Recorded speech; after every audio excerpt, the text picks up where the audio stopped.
Hello everyone, Hilmi Insan here. Today we gonna talk about the movie Black Panther. ये movie MCU यानी कि Marvel cinematic universe की 18th movie है. So without wasting time, let's start the movie. इस movie की कहानी की starting कई सदियों पहले अफ्रीका के एक वकांडा कंट्री से होती है, जहां पर कई सदियों पहले एक चमत्कारी पत्थर आके गिरता है और उस पत्थर को हम वाइब्रेनियम के नाम से जानते हैं। और वकांडा का कोई भी आदमी जब उस वाइब्रेनियम को यूज करता तो उस आदमी के अंदर ब्लैक पैंथर की पावर आ जाती और वो ब्लैक पैंथर में तब्दील हो जाता। उस धातु को वकांडियंस ने बहुत अच्छे तरीके से यूज किया और इस वाइब्रेनियम के इस्तेमाल से एक बहुत अच्छी डेवलप कंट्री बनाई। इसके बाद सीन शिफ्ट होता है 1992 में और यहाँ पर हम लोग एक सोसाइटी को देखते हैं जहाँ पर बहुत सारे लोग रहते हैं। और तभी यहाँ पर आते हैं किंग टचाका, जो कि वकांडा कंट्री के किंग थे। और वो वहाँ आकर नजुओ नाम के एक आदमी से मिलते हैं। वो उसको कहते हैं कि तुम हमारी कंट्री यानी कि वकांडा से वाइब्रेनियम को चोरी करते हो और यहाँ पर चोरों को बेचते हो। फिर किंग उसको कहते हैं कि अब हम ऐसा होने नहीं देंगे। और यहाँ पर हमें पता चलता है कि उस आदमी ने एक और आदमी को वाइब्रेनियम बेचा हुआ था। और इन सभी बातों का पता लगाने के लिए किंग टचाका ने नजुबो के साथ एक आदमी को लगाया हुआ था, जो कि किंग टचाका को पल पल की खबर देता रहता था। और अब नजुबो का सारा राज किंग टचाका के सामने आ चुका था।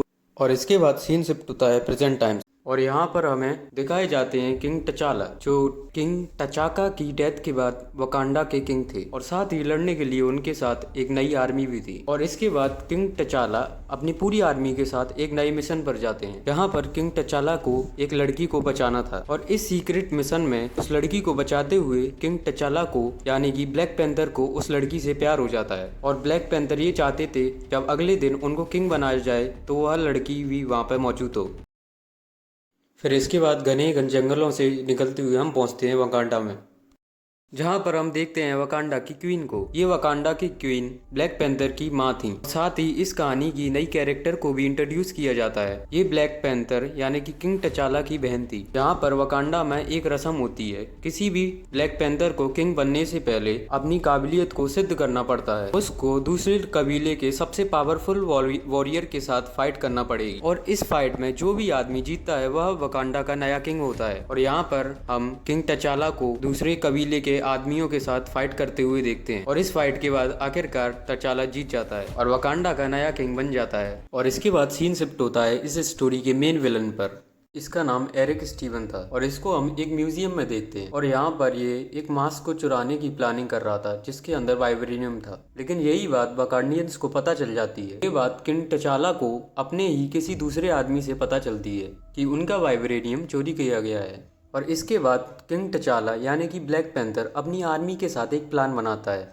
वो बताता है कि एरिक स्टीवन जब वाइब्रेनियम असल चोर को बेचेगा तब हम लोग उसे मिलकर पकड़ लेंगे और साथ ही असल चोर को भी पकड़ लेंगे। और ब्लैक पैंथर वहां पहुंच जाता है और अब ब्लैक पैंथर को असल चोर के बारे में पता चल जाता है। और जब ब्लैक पैंथर के सामने एरिक स्टीवन और वो असल चोर आता है तो उन सब पर अटैक कर देता है। लेकिन उस चोर पर भी वाइब्रेनियम था और उस वाइब्रेनियम की मदद से उस चोर ने बहुत सारे वेपन बनाए हुए थे जिससे वो लगातार अटैक पे अटैक किया जा रहा था। वो बचकर वहां से भाग निकलता है। ब्लैक पैंथर अपनी पूरी ताकत लगाकर उस चोर के पीछे जाकर उस चोर को पकड़ लेता है और उस चोर को बंदी बनाकर एक फैसिलिटी के अंदर ले आता है। और यहाँ पर हम एक पुलिस वाले को देखते हैं जो उस असल चोर से इंफॉर्मेशन निकालने की कोशिश करता है। और उस फैसिलिटी के अंदर ब्लैक पैंथर के साथ उसके वकांडियन दोस्त भी थे जो उनकी कन्वर्सेशन सुन रहे थे। तभी वहाँ पर एक बहुत ही बड़ा ब्लास्ट होता है, वह एरिक के द्वारा किया जाता है। वो वहां से उस असल चोर को उठाकर गाड़ी में ले जाता है और उस एक्सप्लोजन की वजह से वहां पर जो धमाका होता है उससे वह पुलिस वाला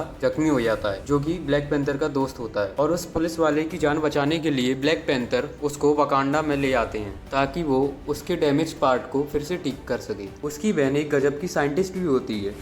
फिर नेक्स्ट सीन में हम देख सकते हैं कि ब्लैक पैंथर अपने फादर के दोस्त के पास आता है। उसके फादर के दोस्त उसको एक जड़ी बूटी पिलाते हैं। उस जड़ी बूटी में कुछ ऐसी शक्तियाँ थीं कि ब्लैक पैंथर अपने फादर के पास को देख सकता था। फिर ब्लैक पैंथर अपने फादर के पास से जाके पूछता है कि 1992 में आपने किस आदमी को मारा था, क्योंकि उसकी वजह से वाइब्रेनियम पूरी दुनिया में फैल रहा है और अब बहुत सारे चोर इस वाइब्रेनियम का गलत इस्तेमाल कर रहे हैं। फिर ब्लैक पैंथर के पिता उसको बताते हैं कि उस वक्त मैं उस आदमी को नहीं मारता, वो हमारे आदमी को मार देता, इसलिए मुझे उसको मारना पड़ा। इसके बाद ब्लैक पैंथर अपने फादर से पूछता है कि उसके बाद उसके बेटे का क्या हुआ जिस आदमी को आपने मारा था, लेकिन किंग टचाका उसकी बात का कोई भी जवाब नहीं देते और वहाँ से चले जाते हैं। और यहाँ पर अब हमें पता चलता है कि वो छोटा बच्चा कोई और नहीं बल्कि एरिक स्टीवन ही था, जो इस कहानी का मेन विलन है। अब एरिक उस असली चोर को बचाकर एक जगह पर पहुँच जाता है जहाँ पर कोई भी नहीं था। फिर एरिक उन लोगों को अपना असली रूप दिखाता है और उस असल चोर को मार डालता है। फिर वो उस असली चोर की बॉडी को लेकर वकांडा पहुंच जाता है। वहां पर जाकर वो ब्लैक पैंथर से मिलता है। वो वहां पर जाकर बोलता है कि तुम्हारे पिता ने मेरे पिता को मारा था और इस गद्दी का असली मालिक मैं हूँ और मैं ही हूँ जो ब्लैक पैंथर बनने का असली हकदार भी हूँ, क्योंकि जहाँ पर वकांडा का किंग बनने के लिए हर एक वकांडियंस को एक रस्म से होकर गुजरना पड़ता था। एक अच्छे वॉरियर को दूसरे कबीले के एक अच्छे वॉरियर से लड़ना होगा। और यहाँ पर किंग टचाला यानी कि ब्लैक पैंथर और एरिक स्टीवन दोनों के बीच एक भूखा लड़ाई होती है और फाइट के दौरान एरिक सबको धोखा देता है और ब्लैक पैंथर को पानी में नीचे ढकेल देता है ताकि इसके बाद उसका कोई भी कॉम्पिटिटर ना ही बचे और वो पूरे वकांडा का किंग बन जाए। इसके बाद वो जादुई जड़ी बूटियों की जगह पर पहुंच जाता है और उन जड़ी बूटियों को पीने से ही ब्लैक पैंथर की असली ताकतें आती थी। वहां पर जाकर एरिक उस पूरी खेती को ही जला देता है जिससे उसका कोई भी कॉम्पिटिटर ही ना बचे और वो हमेशा के लिए वकांडा का किंग बनकर रहे। और जब एरिक वकांडा का किंग बन जाता है तो उसका एक ही मकसद होता है, इस वाइब्रेनियम को दूसरे चोरों को बेचना और साथ ही इलीगल वेपन्स को बनाना ताकि सारी दुनिया उनके सामने झुक जाए।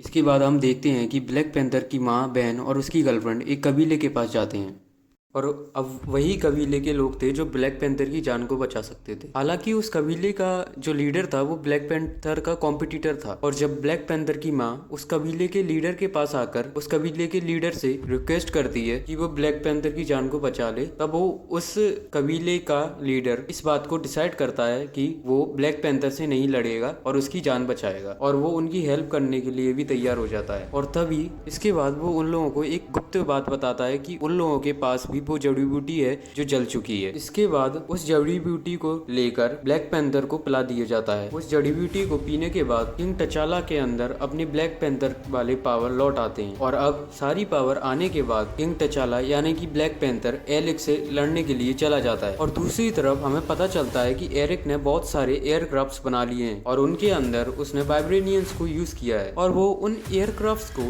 दूसरी कंट्री में बेचना चाहता था। और तभी वहां पर किंग टचाला यानी कि ब्लैक पैंथर अपनी पूरी आर्मी के साथ वहां पर आ जाता है और उसकी एयरक्राफ्ट की धज्जियां उड़ा देता है ताकि वाइब्रेनियम वकांडा में ही रहे। और जब किंग टचाला की आर्मी को ये बात पता चलती है कि किंग टचाला वापस आ गए हैं तो वो एरिक को छोड़कर दोबारा से किंग टचाला के पास चले जाते हैं। और यहाँ पर हमें फाइनल फाइट देखने को मिलती है जो किंग टचाला और एरिक के बीच में होती है। ये मूवी का बेस्ट पार्ट है और दोनों के पास ही वाइब्रेनियम वाला सूट भी था। दोनों के बीच एक बहुत ही जबरदस्त फाइट होती है, लेकिन लास्ट में अच्छाई की बुराई पर जीत होती है और किंग टचाला यानी कि ब्लैक पैंथर एरिक को हरा देता है। इसके बाद किंग टचाला यूनाइटेड नेशन की एक मीटिंग में वाइब्रेनियम को दूसरी कंट्रियों के साथ बांटने के लिए तैयार हो जाते हैं और इसके बाद इस मूवी की स्टोरी यहीं पर एंड हो जाती है।